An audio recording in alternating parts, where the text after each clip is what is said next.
नहीं सॉरी 10 का केस है और 40 केस है भाई।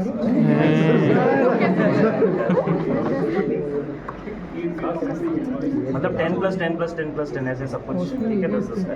अब स्पेसिमेंस में एक तो क्यूबाइटल फोसा होगा, वो तो सबने देखा है, ठीक है वो पढ़ लेना। ये क्या होता है?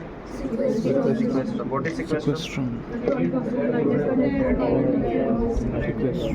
हाँ ऑस्टियोमाइलाइटिस बोलते हैं, चलो। और डेड नेक्रोटिक बोन, ठीक है, सराउंडेड बाय, पूरा बोलना है।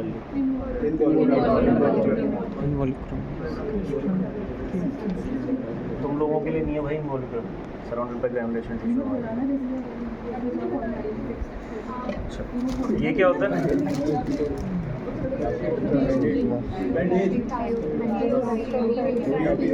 पीओपी, प्लास्टर ऑफ पेरिस है। Plaster of Paris. कोई तुमसे पूछे ना क्या है, तो या तो पीओपी बोलते हो या बैंडेज बोलते हो। इसका पूरा नाम बोलो, POP bandage. POP bandage. Plaster of Paris bandage है। प्लास्टर ऑफ पेरिस का फॉर्मूला इसमें 4-5 ही calcium sulphate plus half H2 calcium sulphate plus half H2, ठीक है। राइट फॉर्म में हेमीहाइड्रेट है। अब जब इसमें पानी ऐड हो जाएगा तो क्या बन जाएगा? डाइहाइड्रेट। वो एक्सोथर्मिक रिएक्शन रहता है, ठीक है। अब दो चीज़ें ये पूछते हैं, स्लैब और कास्ट में क्या डिफरेंस होता है बताओ। कास्ट फुल सरकमफेरेंस में होती है।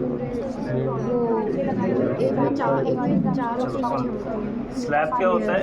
जब कोई एक्यूट ट्रॉमा हुआ है, कोई फ्रैक्चर है या स्वेलिंग है, तो पहले तुम सिर्फ एक ही साइड पे लगा दोगे। मान लो ये लिम्ब है, ये लेग है, ठीक है, तो हम सिर्फ एक ही साइड पे लगा देंगे उसको, ठीक है, एक ही प्लेन में लगाएंगे, ताकि अगर स्वेलिंग और हो तो it has room for accommodation, ठीक है। अगर हम पहली कास्ट लगा देंगे तो स्वेलिंग तो इंक्रीज हो नहीं पाएगी, तो कंपार्टमेंट का प्रेशर इंक्रीज हो जाएगा, तो क्या कॉम्प्लिकेशन हो जाएगी? कंपार्टमेंट सिंड्रोम, ठीक है। तो फर्स्ट 5 to 7 डेज के लिए स्लैब लगता है, उसके बाद कास्ट लगता है। कास्ट इज सर्कमफ्रेंशियल, ठीक है। ठीक, ये क्या है? अच्छा कॉम्प्लिकेशंस पढ़ लेना कास्ट के, कंपार्टमेंट सिंड्रोम, इम्पेंडिंग कंपार्टमेंट, ये सब। ये क्या है? सॉफ्ट रोल, ठीक है। तो स्लैब लगाने से पहले, स्लैब या कास्ट लगाने से पहले, क्योंकि ये तो पत्थर बन जाता है ना एक्सोथर्मिक रिएक्शन के बाद, तो हमें कॉटन बैंडेजिंग करनी पड़ती है, ठीक है। या तो कॉटन रोल लगा दो या सिंपल कॉटन रख दो। जो भी बोनी प्रोमिनेंसेस होती है उनकी पैडिंग करते हैं, पहले कॉटन रोल लगाएंगे, उसके बाद स्लैब या कास्ट लगाएंगे, ठीक है। ये क्या होता है? दूसरा इसका इंट्रैक्शन हमारे पास, दूसरा इसका इंट्रैक्शन है जो वार्ड है। ये क्या है? स्किन ट्रैक्शन बैंड ट्रैक्शन है। स्किन ट्रैक्शन और स्केलेटल ट्रैक्शन दो टाइप के होते हैं, ठीक है। तो इसको पेशेंट के लिम्ब पे लगा के सिर्फ ऊपर से रैप कर देते हैं, दैट इज स्किन ट्रैक्शन। अगर हम कोई पिन डाल के उसके ऊपर वेट लटकाएं तो वो होता है स्केलेटल ट्रैक्शन, ठीक है। अब दोनों से कितना वेट लगा सकते हैं पता है किसी को? कितना %? 5 to 10% स्केलेटल ट्रैक्शन में लगाते हैं। इसमें हम 5 kg से 2.5 to 5 kg से ज़्यादा नहीं रखते, डिपेंडिंग ऑन द एज, ठीक है। ये पढ़ लेना एग्जैक्ट नंबर क्या है तुम्हारी बुक में, मेरे को इतना ही याद है 5%, ठीक है। और ये सब कुछ तो बहुत कॉमन है, ये पूछते ही पूछते हैं जो मैंने बताया, ठीक है। स्लैब कास्ट वगैरह बोन हो गया। अच्छा अब देखो ये क्या है?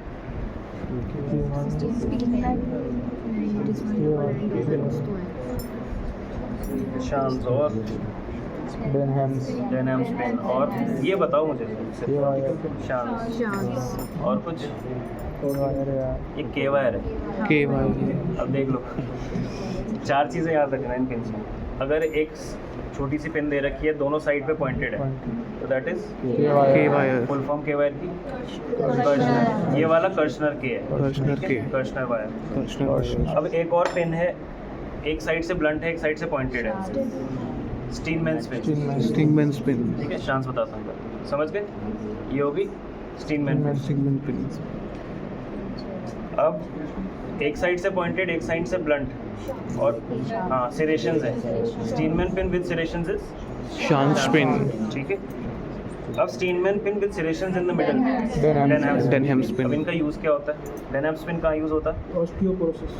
आगे ऑस्टियोपोरोसिस क्या डाल दे? ऑस्टियोपोरोसिस जो भी कैंसरस बोन्स होती है या ऑस्टियोपोरोटिक बोन्स होती हैं, तो उसमें स्केलेटल ट्रैक्शन के लिए कैल्केनियम में ये डाल देते हैं, बीच में सिरेशंस है, कैंसरस बोन को होल्ड कर लेगी, ठीक है। तो उसके लिए यूज़ होता है। आ जाओ। सेम एसटी पिन भी स्केलेटल ट्रैक्शन के लिए यूज़ होती है, but skeletal traction in a mature strong bone like cortical bone कहते हैं, सॉरी, लॉन्ग बोन्स जैसे टिबिया शाफ्ट में अगर या टिबिया मेटाफाइसिस में लगा दें तो ये होल्ड कर लेगी, इसको कैंसरस बोन की ज़रूरत नहीं है अपने पास, ठीक है। अब ये क्या है, शैन स्पिन, ये कहाँ यूज़ होता है? हाँ, कौन बोला? एक्सटर्नल फिक्सेशन में यूज़ होता है। तुम्हारा केस आएगा ही आएगा एक जने का एक्सटर्नल फिक्सेशन, ठीक है। तो पहले ये पिन लगा देते हैं,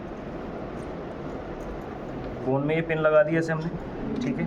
उसके ऊपर ये क्लैंप लगाएंगे और क्लैंप को क्लोज करके ऐसे 3-4 पिन लगा के क्लैंप क्लोज करके ये रॉड लगा देंगे कनेक्टिंग रॉड, ये फिक्सेटर बन जाता है, ठीक है। ये क्या बताया था मैंने? के वायर। ये के वायर मोटी रखी हुई है, बहुत पतली भी हो सकती है, बिल्कुल एक थ्रेड की जितनी भी हो सकती है, 0.5 की, ठीक है। इसका क्या यूज़ होता है? चलो, टेंशन बैंड वायरिंग। और जो स्मॉल बोन्स होती है, फेलेंजेस, मेटाकार्पल्स, मेटाटार्सल्स, उनके फ्रैक्चर फिक्सेशन के लिए यूज़ होता है, ठीक है। तुम ये 2-3 चीज़ें याद रखना, TVW और ये। अब ये क्या है? Rush nail. दिख रहा है सबको? नीचे रश RUSH, ये कर्व्ड है नीचे से और ऊपर से ये बेवल होता है इसका, मतलब ना शार्प है ना ब्लंट है, बट एक सॉलिड बेवल है, ठीक है। इसको रश नेल के पहले कहाँ यूज़ होता है? अबे कौन से फ्रैक्चर फिक्सेशन के लिए? देखो, हिस्टोरिकली जब नेल स्टार्ट हुए थे तो फर्स्ट और सेकंड जनरेशन में ये भी यूज़ होता था रश नेल, तो ऑल लॉन्ग बोन फ्रैक्चर्स में ये यूज़ किया जाता था, के नेल, वी नेल और ये सब। बट आजकल ये सिर्फ फिबुला फ्रैक्चर में यूज़ होता है, लैटरल मेलियोलस में फिबुला फ्रैक्चर फिक्सेशन। अब रश नेल क्यों बोलते हैं इसको? बताया था शायद मैंने तुम्हें पहले। क्या? देखो, इसके 2 रीज़न्स हैं। एक तो जो इसका फाउंडर था उसका नाम था जॉन रश, ठीक है।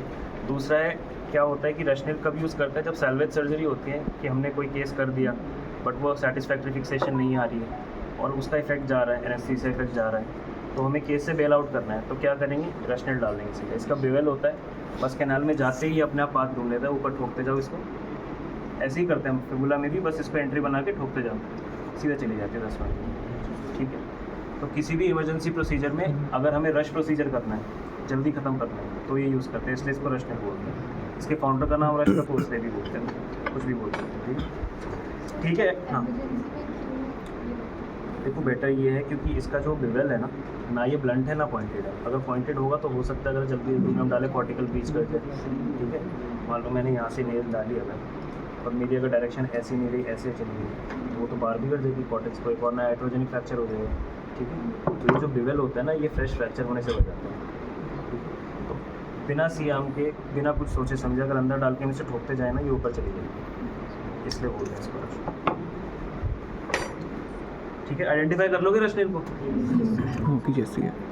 ये क्या है बताओ? एंडर्स। ये होती है एंडर्स। दोनों सेम चीज़ हैं। ये चमकती हुई दिख रही है, ये टाइटेनियम की नेल है। टाइटेनियम टेंस, क्या फुल फॉर्म होती है टेंस की? तुम बताओ। Titanium elastic nailing system. फिर से कर, क्या नाम होता है इसका? टाइटेनियम इलास्टिक नेल सिस्टम, ठीक है। कहाँ यूज़ करते हैं? पीडियाट्रिक लॉन्ग बोन फ्रैक्चर्स में यूज़ करते हैं। देखो होता क्या है, अगर मैं ये टिबिया नेल है, किसी 5 साल या 6 साल के बच्चे में ये डाल दूंगा उसकी टिबिया में, तो उसकी तो बोन को ग्रो होना है ना, तो बोन ग्रो होगी, बट यहाँ पे हम लॉक कर देते हैं स्क्रूज से।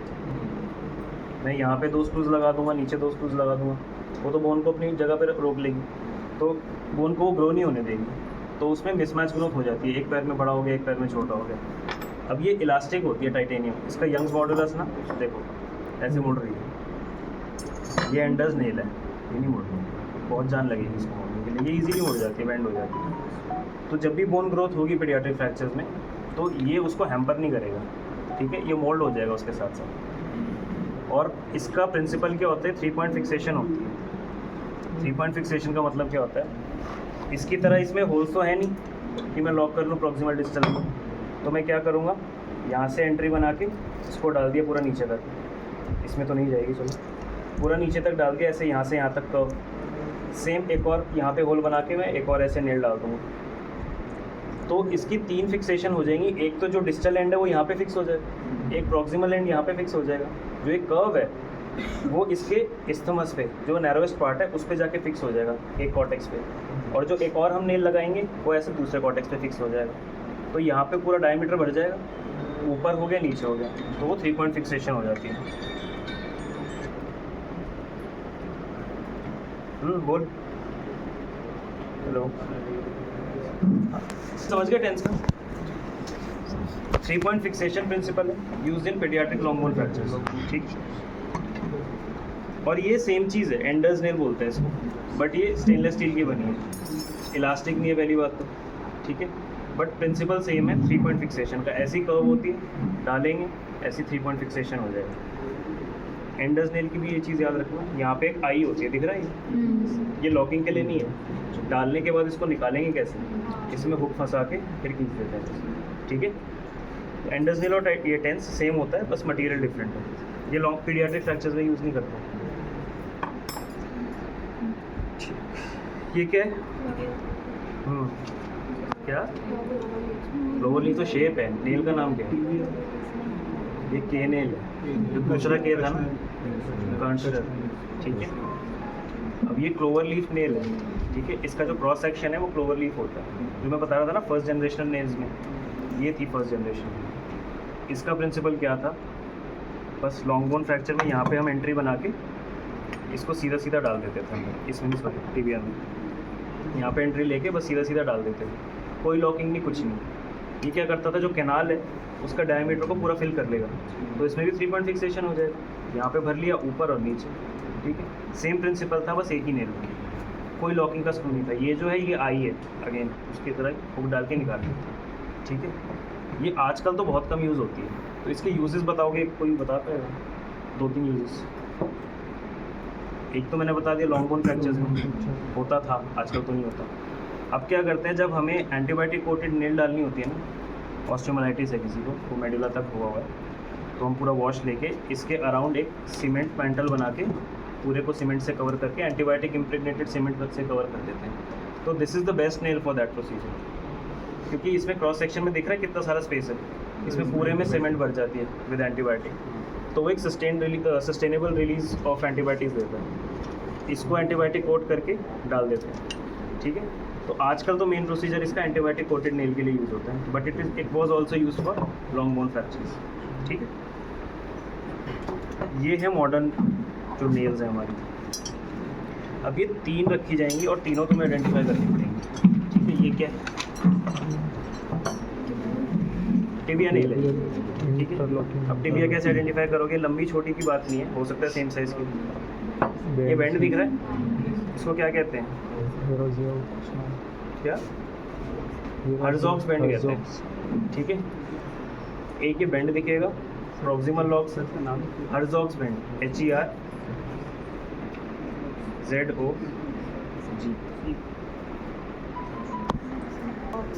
हर्ज़ॉग्स बैंड, ठीक है। ये जो बैंड होगा तो वो टिबिया नेल है, विदाउट एनी बैंड। ये क्या है, इसका नाम पूछेंगे ना तो पूरा नाम बोलना है, टिबिया इंट्रामेडुलरी इंटरलॉकिंग नेल, ठीक है। इंट्रामेडुलरी क्यों, क्योंकि कैनाल के अंदर डालेंगे। इंटरलॉकिंग क्यों, ऊपर नीचे हम लॉक करते हैं बोल्ट से, ठीक है। ये इंटरलॉकिंग नेल नहीं है, ठीक। ये बैंड हो गया टिबिया का, ये स्ट्रेट है, ठीक है। ये और ये दोनों ही स्ट्रेट है, बट दोनों अलग अलग नेल्स हैं, दोनों फीमर नेल है, ठीक है। फीमर इंटरमेडुलरी इंटरलॉकिंग नेल, ठीक है। बट इनमें से एक प्रॉक्सिमल फीमर की होती है, ठीक। अब वो कैसे आइडेंटिफाई करोगे तुम, ये जो इंटरलॉकिंग बोल्ट्स हैं इसकी डायरेक्शन जो है ना ये बिल्कुल स्ट्रेट होती है, जो फीमर नेल में होती है, femur normal shaft femur nail. जो PFN होता है proximal femoral nail, IT fracture में करते हैं, उसकी डायरेक्शन ऐसे होती है, ऐसे, ठीक है। तो अगर सर बोलेंगे कि ये नेल उठाओ और तुमने उठा ली, तो इसके होल्स को ज़रूर देखना। पहली बात तो यही समझ आ जाएगा कि टिबिया की फीमर है, ठीक है। अब लग रहा है कि फीमर है तो कौन सी है, तो दोनों के होल्स को कंपेयर कर लेना। स्ट्रेट है तो फीमर की नॉर्मल नेल है, और अगर ऐसे कर्व में है, बेंड में है, तो फिर प्रॉक्सिमल फीमोरल नेल, ठीक है। ठीक है, नेल समझ आ गई। प्रॉक्सिमल क्या है, दूसरी वाली जब कहीं भी जब देखो क्या होता है, टिबिया के शाफ्ट में यहाँ से लेके यहाँ से यहाँ तक कहीं भी फ्रैक्चर है तो ये यूज़ करेंगे, ठीक है। फीमर में अगर यहाँ पे कहीं भी फ्रैक्चर है मिड शाफ्ट तक, प्रॉक्सिमल 1/3 डिस्टल 1/3 शाफ्ट, तो हम फीमर नेल यूज़ कर सकते हैं, नॉर्मल जो फीमर नेल है, फीमर IMI है। अगर यहाँ पे फ्रैक्चर होता है ना इंटरट्रोकेंट्रिक लाइन पे या सब ड्रॉप पे, तो फीमर नेल की क्या होती है खासियत, ये इतनी डाली है मैंने, तो इसके स्क्रूज देख रहे हो कहाँ पर आ रहे हैं, यहाँ आ रहे हैं, ये देखो इसके स्क्रूज यहाँ पर आ रहे हैं, जस्ट लेसर ट्यूबरोसिटी के, लेसर ट्रोकेंटर के नीचे। तो यहाँ पे अगर हम स्क्रूज डालेंगे यहीं पे फ्रैक्चर है तो वो तो फ्रैक्चर को जुड़ने नहीं देगा और कोई स्टेबिलिटी आएगी नहीं। जो लॉकिंग होती है वो फ्रैक्चर से प्रॉक्सिमल और डिस्टल होती है, ठीक। तो इसलिए हम जब PFN यूज़ करते हैं, मान लो यहाँ पे IT पे फ्रैक्चर है, मैंने PFN यूज़ करा, ये स्क्रूज सॉरी ऐसे, ये नीचे अभी भी स्क्रूज, बट इसके कर्व ओरिएंटेशन की वजह से ये ऐसे जाएंगे, तो इस फ्रैक्चर के अक्रॉस जाएंगे और उसको कंप्रेशन दे देंगे, ठीक है। इसलिए ये PFN IT और सबट्रॉक में भी यूज़ होती है, सबट्रोकेंट्रिक फ्रैक्चर में LT से एडजस्टमेंट, समझ गए, ठीक है। नेल समझ आ गई सारी, ये पिन्स और पेंस वेंस सब कुछ। चलो ये क्या है, एक्सटर्नल फिक्सेटर, एक्सटर्नल फिक्सेटर नहीं है, हाँ कनेक्टिंग रॉड विद क्लैम्प्स है, ठीक है। और क्लैम्प्स ना दो तरह के होते हैं, एक तो यूनिवर्सल क्लैम्प, ये हम जो यूज़ करते हैं वो यूनिवर्सल क्लैम्प होते हैं, एक AO के क्लैम्प्स अलग होते हैं, ठीक है, वो नहीं रखेंगे, बट बाई चांस तुमसे पूछ लें। ये कहाँ पे यूज़ होता है, लॉन्ग बोन फिक्सेशन पे यूज़ होता है, कंपाउंड फ्रैक्चर्स में या ऑस्टियोमाइलिटिस में। देखो तुमसे ये ज़रूर पूछेंगे जिसका भी कंपाउंड फ्रैक्चर का केस आएगा ना, कि इसमें फिक्सेटर क्यों लगाया हमने, डायरेक्ट हम नेल या प्लेट क्यों नहीं लगा देते। क्या होता है, अगर कहीं पे भी कंपाउंड फ्रैक्चर है तो कोई वुंड होगा, it is prone to infection, ठीक है, तो हम एक्सटर्नल फिक्सेटर लगा देंगे, उसके मैरो में हम नहीं घुसे हैं, ठीक। तो जो ऊपर का वुंड है, इन्फेक्शन है, हम 2 से 4 हफ्ते या 6 हफ्ते तक उसको टाइम देते हैं, इन्फेक्शन वेड ऑफ हो जाए, वुंड हील हो जाए। जब वो हो जाएगा फिर फिक्सेटर रिमूव करके then we will go for definite fixation, ठीक है। तो जो इन्फेक्शन है उसको प्रिवेंट करने या उसको ट्रीट करने के लिए पहले फिक्सेटर लगाएंगे, उसके बाद डेफिनेट फिक्सेशन, ठीक है। और कंपाउंड फ्रैक्चर की क्लासिफिकेशन पढ़ लेना, कौन सी होती है, ठीक है। ये क्या है, ये भी एक फिक्सेटर है, रिंग फिक्सेटर टाइप है, ठीक है। इसमें कनेक्टिंग रिंग्स होती हैं। देखो ये अगर तुम बता रहे होगे ना ये सब कुछ, तभी इस पे आएंगे, वरना सिर्फ इसका नाम बता दोगे दैट इज इनफ। इसमें और इसमें से बेटर कौन सा है, क्यों, इसमें हमें यूनिपोलर स्टेबिलिटी मिल रही है, मल्टीप्लेनर भी मिल जाती है, डिफरेंट वेज ऑफ एप्लीकेशन होता है, but in general unipolar stability एक ही प्लेन में या एक ही डायरेक्शन में। इसमें हमें मल्टी डायरेक्शनल पूरी सर्कमफ्रेंशियल स्टेबिलिटी मिलती है। तो अगर ये लगा दिया हमने, उसके बाद हम अगर डिस्ट्रैक्शन करना चाहें, एक कॉन्सेप्ट होता है डिस्ट्रैक्शन ऑस्टियोजेनेसिस, यस सर, वो हाइट बढ़ाने के लिए, नई बोन बनाने के लिए, तो वो हम इससे कर सकते हैं, बट इससे नहीं कर सकते। ये तो बेंड कर देगी बोन को एक जगह से अलग चीज़, ठीक है। तो अगर पूछे तो ये क्या है, रिंग फिक्सेटर, पूरा नाम इलिज़ारो, इलिज़ारो रिंग फिक्सेटर। इसको पढ़ सको तो पढ़ लेना, बहुत मुश्किल चीज़ है। एक बार स्क्रूज कर लेते हैं, उसके बाद प्लेट्स बताते हैं। देखो स्क्रूज ना इजीली याद हो जाएंगी, 4 चीज़ें याद रखना बस। दो टाइप की क्लासिफिकेशन है स्क्रूज की, एक तो लॉकिंग या नॉन लॉकिंग, ठीक है। लॉकिंग का मतलब इनके जो हेड पे ग्रूव्स होते हैं वो प्लेट के ग्रूव्स में फिक्स हो जाएंगे। तो स्क्रू ड्राइवर रखा है हमारे पास, केशव स्क्रू ड्राइवर रखा है कोई, चल छोड़, ठीक है। ये जो प्लेट में ग्रूव्स होते हैं उसके साथ अगर फिक्स हो जाए, वो लॉक हो जाए, तो वो लॉकिंग प्लेट है। इसके ऊपर क्लियरली दिख जाएंगे तुम लोगों को, जैसे ये ग्रूव्स है ना, ये थ्रेड्स हैं, वैसे ऊपर भी है हेड पे, ठीक है, दिख रहा है। तो ये लॉकिंग प्लेट, ये लॉकिंग स्क्रू है। दूसरा नॉन लॉकिंग होता है, जिसमें ऊपर कोई वो नहीं होते, थ्रेड्स नहीं होते, तो ये बोन में ही होल्ड होगी, ये प्लेट में होल्ड नहीं होगी। एक तो ये क्लासिफिकेशन। दूसरी होती है कि हम कहाँ पे अप्लाई करते हैं स्क्रू को, या तो हम कॉर्टेक्स में अप्लाई करेंगे, ठीक है, या कैंसलस बोन में, ठीक है। अब उसको डिफ्रेंशिएट करने के लिए सुन लो कैसे करते हैं। एक स्क्रू के पार्ट्स होते हैं, ये क्या होता है, थ्रेड्स होते हैं, ठीक है। थ्रेड्स के बीच के डिस्टेंस को क्या कहते हैं, पिच। DNA का हम स्ट्रक्चर पढ़ते थे ना, बस वही चीज़ है, ठीक है।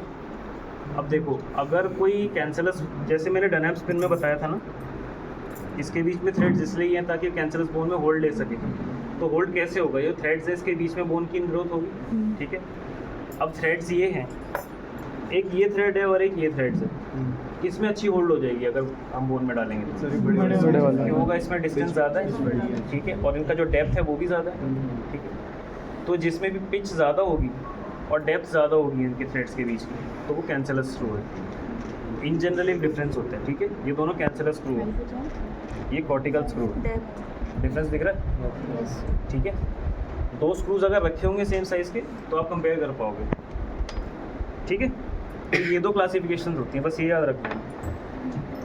अब एक ये स्पेशल टाइप का स्क्रू होता है, CC screw, CC screw, cancellous cannulated screw, ठीक है। ये तो समझ आ गया कैंसलस क्यों, अभी बताया मैंने, ठीक है।